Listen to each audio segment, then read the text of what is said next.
नमस्कार, the voice news से मैं प्रगति सिंह, जहां प्रतिदिन हम बताते हैं आपके आसपास की जुड़ी घटनाओं के बारे में, जिसका है सीधे जनता से सरोकार। उमरगाम तालुका के कनाड़ू गांव के प्रगतिशील किसान जतिन भाई पटेल बताते हैं कि उन्होंने पिछले 5 वर्षों से रासायनिक खेती छोड़कर प्राकृतिक खेती अपना ली है। इस दौरान उन्होंने 1.925 किलोग्राम वजन की हल्दी की गांठ उगाने में सफलता प्राप्त की।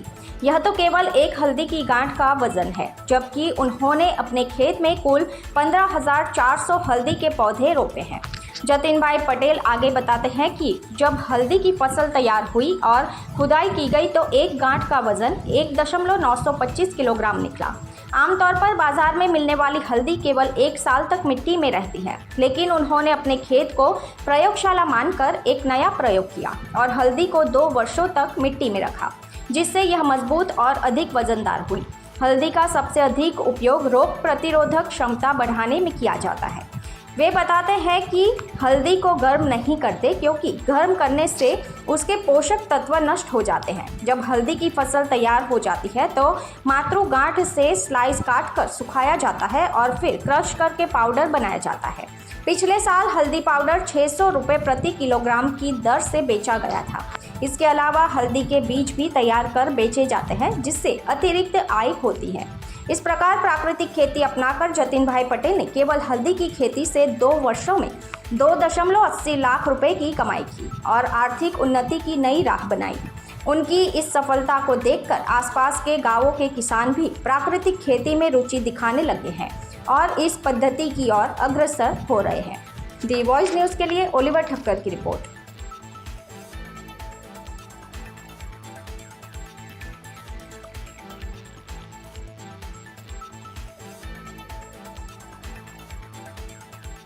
जतिन भाई जयंतीलाल पटेल, उमरगाम तालुको।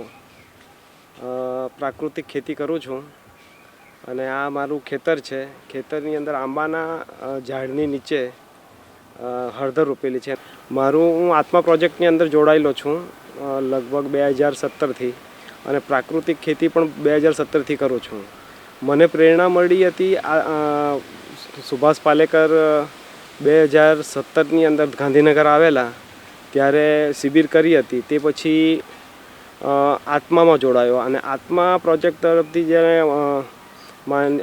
આચાર્ય શ્રી દેવવ્રતજીના ફાર્મ ઉપર હરિયાણા કુરુક્ષેત્રમાં જઈને ટ્રેનિંગ લીધી હતી। અમારા આંબાનું હાફૂસના આંબાના ઝાડની ખેતી છે।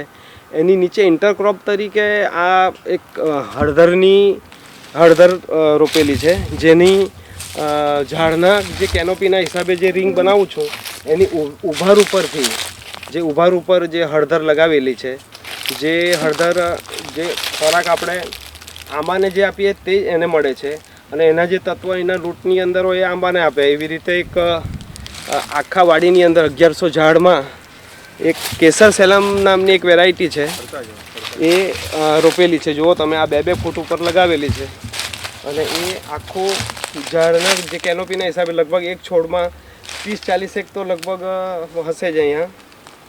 એવી રીતે દરેક ઝાડની નીચે હળદર લગાવેલી છે। આ હળદર આંબાની નીચે કરેલી છે, આ જે રીંગના જે ઉભાર આવે એના ઉપર, અને એ આટલી હાઈટ થાય છે। આ તો સુકાઈ ગયેલું છે અત્યારે, હવે કાઢવાનો ટાઈમ લગભગ 1 મહિના પછી કાઢવાનો છું અંદર। અને આટલી હાઈટથી થાય છે તો એમનું સાઈઝ અને આ 2 વર્ષ જમીનમાં રાખેલી છે। આ હળદરનો પાકની અંદર આમ દર વર્ષે લોકો કાઢીને પાવડર બનાવીને વેચે છે, પણ મેં એની અંદર 2 વર્ષ રાખી છે। 2 વર્ષ રાખવાનું કારણ એટલું જ કે એના કર્ક્યુમિન કન્ટેન્ટ જે કહેવાય, જે મુખ્ય ભાગ છે, જે શરીરની અંદર આપણાને હ્યુમિડિટી વધારે છે, જે રોગ પ્રતિકારક શક્તિ, જેટલું જમીનની અંદર વધારે રાખો તો એનું કર્ક્યુમિન કન્ટેન્ટ વધે અને આપણે એનો જો ઉપયોગ કરીએ તો આપણું શરીર પણ રોગ પ્રતિકારક શક્તિ એમાં વધે છે। એટલા માટે 2 વર્ષ જમીનની અંદર અમે રાખીએ છીએ। અત્યારે હળદરનું જે અમે કાઢીએ છીએ માતૃગાંઠમાંથી એના, અને એમાં એ રોપાણની અંદર જાય છે બાજુના ગાંઠ, અને એ મધર રૂટ જે કહેવાય માતૃગાંઠમાંથી, એમાંથી હળદરની ક્વોલિટી પણ સારી આવે।